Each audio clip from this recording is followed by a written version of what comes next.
تخيل كده انك ماشي في شوارع القاهرة سنة 1890 وفجأة تلاقي الناس وسعت من الطريق والعساكر وقفوا انتباه، وحنطور فخم جدا مطلي بمية الدهب بيجري فيه خيول عربية أصيلة، والناس بتهمس لبعض: اوعى يا جدع، ست الكل وصلت.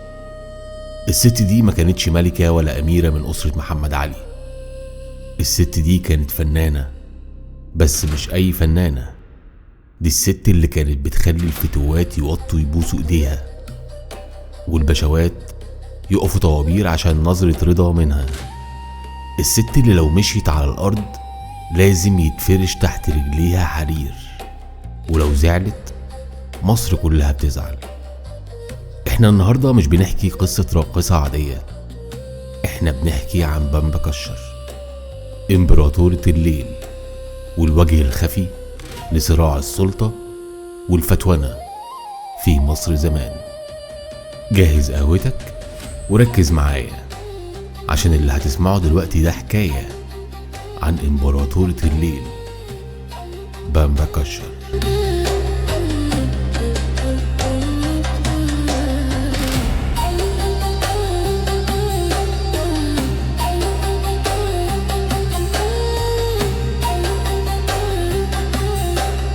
حكايتنا بتبدأ سنة 1860 في قلب القاهرة.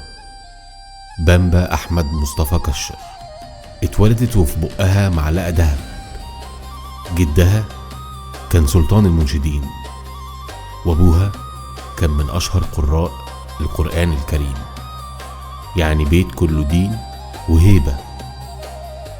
اتولدت في أسرة ثرية، وكانت أمها سليلة أعيان المماليك، وبيرجع نسبها للأشرف إينال. لكن الرياح بتيجي بما لا تشتهي السفن.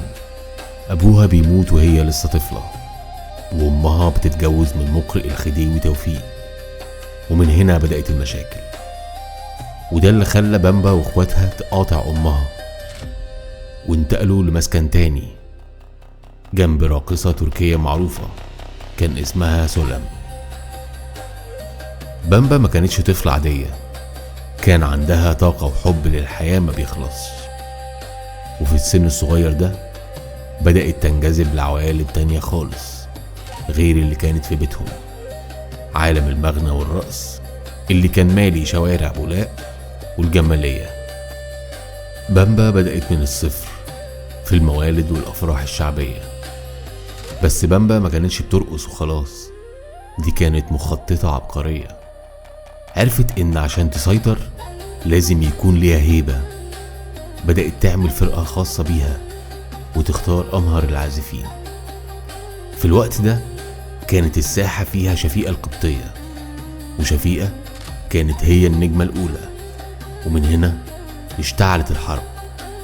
بامبا كشر كانت بتعتبر في الوقت ده أحق بالعرش، لأنها بنت بلد وجذورها مصرية أصيلة.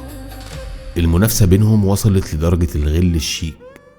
لو شفيقة لبست عقد لولي، بامبا تلبس طقم دهب كامل، ولو شفيقة ركبت حنطور، بامبا تشتري حنطور من أوروبا بطلب خاص وتطليه بمية الدهب، وتخلي الفتوات يمشوا قدامها يوسعوا الطريق. كانت أول فنانة تدرك قيمة البراند الشخصي.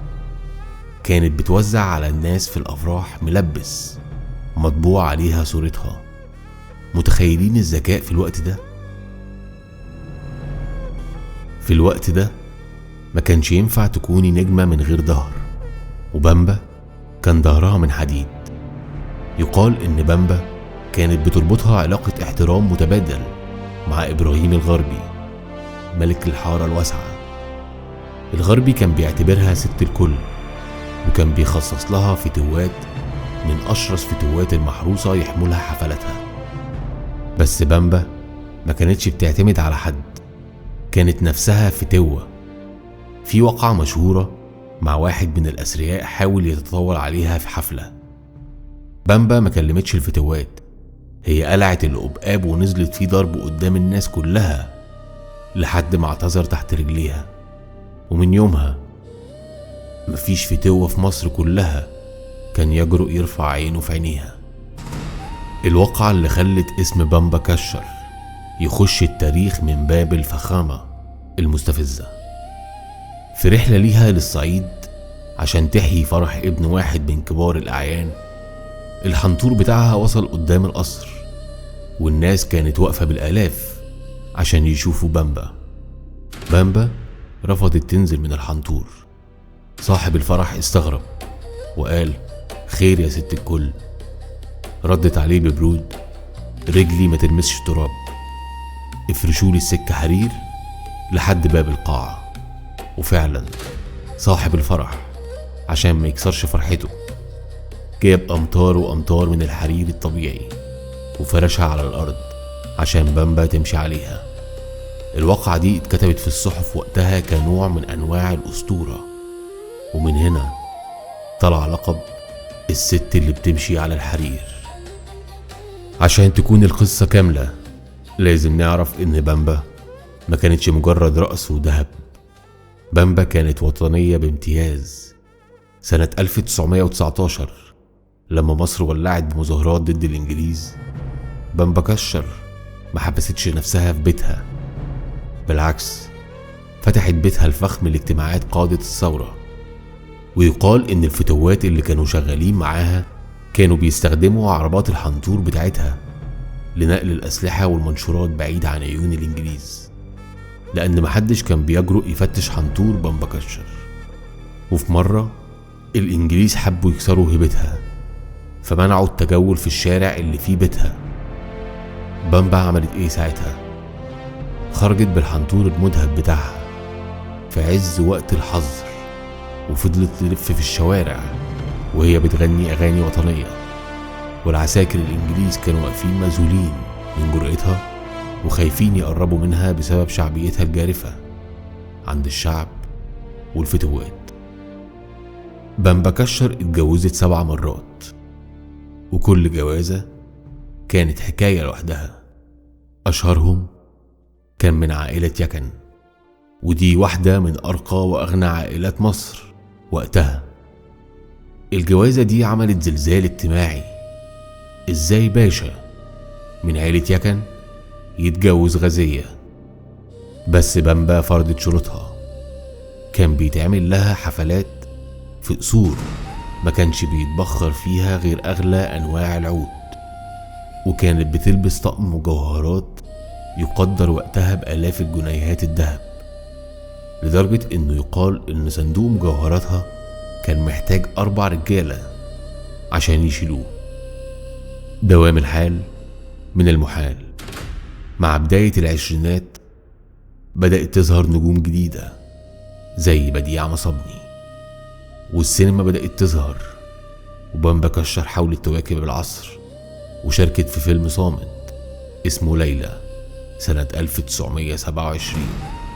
بس بامبا كانت خلاص بدأت تكبر في السن وصحتها بدأت تتراجع. الثروة الكبيرة اللي جمعتها بدأت تصرف منها ببذخ شديد على أعمال الخير وعلى المنظرة اللي اتعودت عليها. سنة 1930 رحلت بامبا كشر عن عالمنا. رحلت الست اللي خلت الرقص مهنة ليها هيبة. جنازتها كانت مهيبة، مشي فيها الفتوات والبشوات والفقراء اللي كانت بتأكلهم في الموالد. بامبا كشر ما كانتش مجرد فنانة، دي كانت رمز العصر كامل.